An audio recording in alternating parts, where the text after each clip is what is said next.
কালি এটা শূন্যতা বুলি আপুনি এটা পোষ্ট কৰিছিলে আপুনি ভবামতে হোৱা নাই নহয়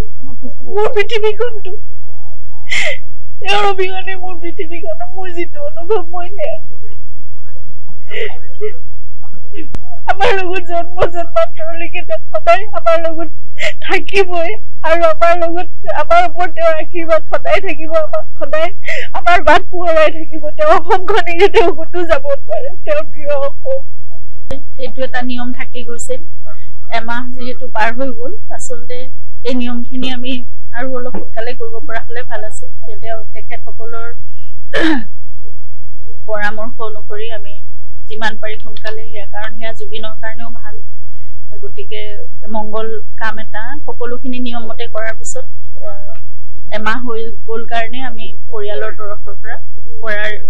সিদ্ধান্তটো ল'লো সোনকালে আজি যোৰহাটতো কৰিছে কাৰণ যোৰহাটলৈও এই চিতাভস্ম বিসৰ্জনে কৰিছে কাৰণ তাত শ্ৰদ্ধাঞ্জলি জনাবলৈ তেওঁলোকে চিতাভস্ম লৈ গৈছিল 13 দিনীয়া কাৰ্যসূচীখিনিৰ কাৰণে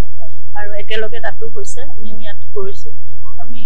সম্পূৰ্ণভাৱে আৰু এটা কথা আপোনালোকে কৈ দিব পাৰে মহৎ লোকৰ ক্ষেত্ৰত অলপ কিবা কিবি ইফাল সিফাল হ'বও পাৰে জুবিন দাই কোনোবা এখন মঞ্চত কৈছিল তেতিয়া মই মৰিম মোক গমটো উঠাই দিলে ভাল সেই ধৰণেৰে কথাবিলাক তেওঁ বিচৰা ধৰণে ব্ৰহ্মপুত্ৰ তাতে থাকক অসমখনে তেওঁৰ সৰ্বস্ব আছিল ব্ৰহ্মপুত্ৰ খুব ভাল পাইছিল তেওঁ মায়াবিনী গানটোৰ কথাও কৈছিল গতিকে যে যি বিচাৰিছে আমি সকলো নিয়মমতে কৰিবলৈ চেষ্টা কৰিছো শান্তিৰ বাবে প্ৰাৰ্থনা কৰিছো ঈশ্বৰৰ সন্তান ঈশ্বৰৰ ওচৰলৈ গৈছে ভগৱানে তেওঁক শান্তিত ৰাখিব তেওঁ আৰু কি কাৰ্য আছে বেলেগ এখন পৃথিৱী থেকে কৰিবলৈ তেওঁক হয়তো লৈ গৈছে কিবা এটা ডাঙৰ উদ্দেশ্যৰে সেইখিনি কৰিব কিন্তু মোৰ বিশ্বাস তেওঁ আমাৰ লগত জন্ম জন্মান্তৰলৈকে তেওঁ সদায় আমাৰ লগত থাকিবই আৰু আমাৰ লগত আমাৰ ওপৰত তেওঁৰ আশীৰ্বাদ সদায় থাকিব আমাক সদায়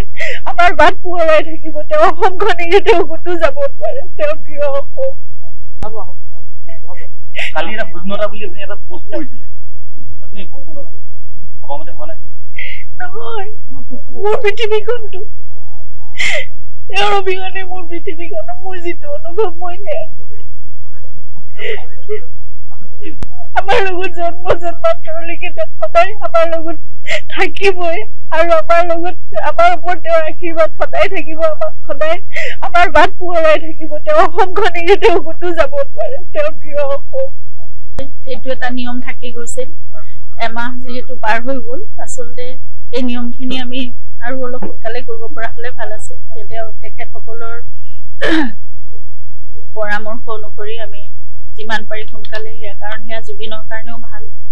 গতিকে মংগল কাম এটা সকলোখিনি নিয়মমতে কৰাৰ পিছত এমাহ হৈ গ'ল কাৰণে আমি পৰিয়ালৰ তৰফৰ পৰা কৰাৰ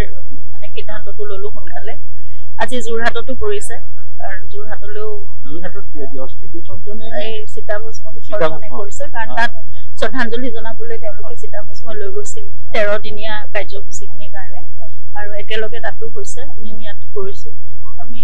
সম্পূৰ্ণভাৱে আৰু এটা কথা আপোনালোকে কৈ দিব পাৰে মহৎ লোকৰ ক্ষেত্ৰত অলপ কিবা কিবি ইফাল সিফাল হ'বও পাৰে জুবিন দাই কোনোবা এখন মঞ্চত কৈছিল তেতিয়া মই মৰিম মোক গমটো উঠাই দিলে ভাল সেই ধৰণেৰে কথাবিলাক তেওঁ বিচৰা ধৰণে ব্ৰহ্মপুত্ৰ তাতে থাকক অসমখনে তেওঁৰ সৰ্বস্ব আছিল ব্ৰহ্মপুত্ৰ খুব ভাল পাইছিল তেওঁ মায়াবিনী গানটোৰ কথাও কৈছিল গতিকে যে যি বিচাৰিছে আমি সকলো নিয়মমতে কৰিবলৈ চেষ্টা কৰিছো শান্তিৰ বাবে প্ৰাৰ্থনা কৰিছো ঈশ্বৰৰ সন্তান ঈশ্বৰৰ ওচৰলৈ গৈছে ভগৱানে তেওঁক শান্তিত ৰাখিব তেওঁ আৰু কি কাৰ্য আছে বেলেগ এখন পৃথিৱী থেকে কৰিবলৈ তেওঁক হয়তো লৈ গৈছে কিবা এটা ডাঙৰ উদ্দেশ্যৰে সেইখিনি কৰিব কিন্তু মোৰ বিশ্বাস তেওঁ আমাৰ লগত জন্ম জন্মান্তৰলৈকে তেওঁ সদায় আমাৰ লগত থাকিবই আৰু আমাৰ লগত আমাৰ ওপৰত তেওঁৰ আশীৰ্বাদ সদায় থাকিব আমাক সদায় আমাৰ বাট পোহৰাই থাকিব তেওঁ অসমখন এৰি তেওঁ ক'তো যাব নোৱাৰে তেওঁৰ প্ৰিয় অসম